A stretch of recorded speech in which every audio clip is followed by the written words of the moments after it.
Hi friends, ఒకసారి మన social media పేజ్ని మనమే ఆడిట్ చేద్దామా అంటే చెక్ చేసుకుందాం మన ఛానల్ ఏ విధంగా ఉంది అని. సింపుల్గా చెప్తాను, మీరు చెక్ చేసుకోండి.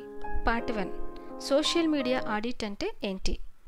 ఆడిట్ అంటే చెకింగ్, అనాలిసిస్, మనం డిజిటల్ ప్రెజెన్స్లో ఎలా ఉన్నామో తెలుసుకోవడానికి ఈ 4 క్వశ్చన్స్ చాలా ఇంపార్టెంట్.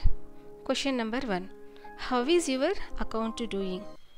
ఫాలోవర్స్ పెరుగుతున్నారా? కామెంట్స్, లైక్స్ వస్తున్నాయా? ఒకసారి చెక్ చేసుకోండి. క్వశ్చన్ నెంబర్ 2, పోస్ట్కి రీచ్ అండ్ ఎంగేజ్మెంట్ ఉందా? అంటే పోస్ట్ చేసినప్పుడు చాలామంది చూస్తున్నారా, రెస్పాండ్ అవుతున్నారా అని అర్థం. క్వశ్చన్ నెంబర్ 3, మీ బయో మీకు తగ్గుతుందా? బయోలో మీ నీష్, మీ పర్పస్ క్లియర్గా ఉందా? చెక్ చేసుకోండి. క్వశ్చన్ నెంబర్ 4, ఫాలోవర్స్ మీకు తగిన వాళ్ళేనా?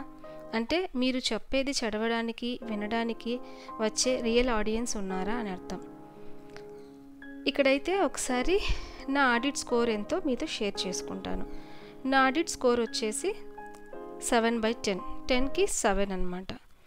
నేను గర్వంగా ఫీల్ అయ్యే విషయం వచ్చేసి నా ఛానల్లో కన్సిస్టెన్సీ. నేను ఇంప్రూవ్ చేసుకోవాల్సింది బెటర్ హ్యాష్ట్యాగ్స్, యూసేజ్ అండ్ థంబ్నెయిల్స్. ఇది అండి నా ఆడిట్ స్కోర్.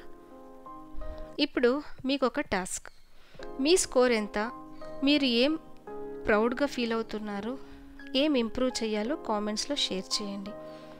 ఈ క్వశ్చన్స్ మన గ్రోత్కి మిర్రర్లా ఉంటాయి, భయపడకండి. మనందరికీ స్కోప్ ఉంది ఇంప్రూవ్ అవ్వడానికి. Let's grow together and support each other. Thank you friends.